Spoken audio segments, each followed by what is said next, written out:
It's mid-July, and I know that students and teachers probably aren't ready to talk about back to school yet, but I have a date I'd like you to put on your calendar, and that's Sunday, August the 19th. You know, over the last year and a half, churches and pastors in our Mechanicsburg and Upper Allen communities have been partnering together, looking for ways that we can build relationships and also bless our community. We're really committed to the idea that we exist as churches not to compete with each other, but to complete each other.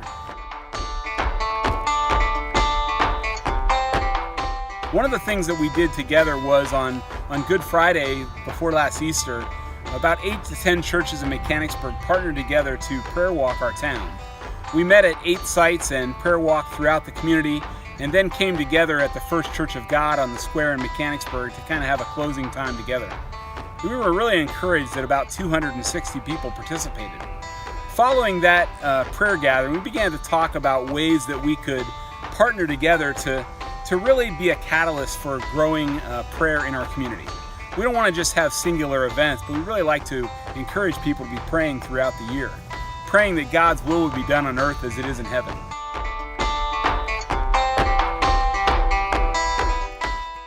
And out of that discussion, we realized that back to school would be an excellent time for us to mobilize our community for prayer. In 1963, we're aware that our government kind of limited the amount of public prayer or the way that prayer can take place in our schools.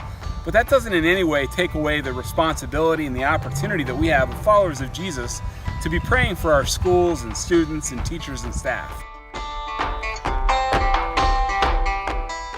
And so on Sunday, August 19th, we're encouraging all churches in our community to consider praying blessing over students and teachers and staff during their worship services that Sunday.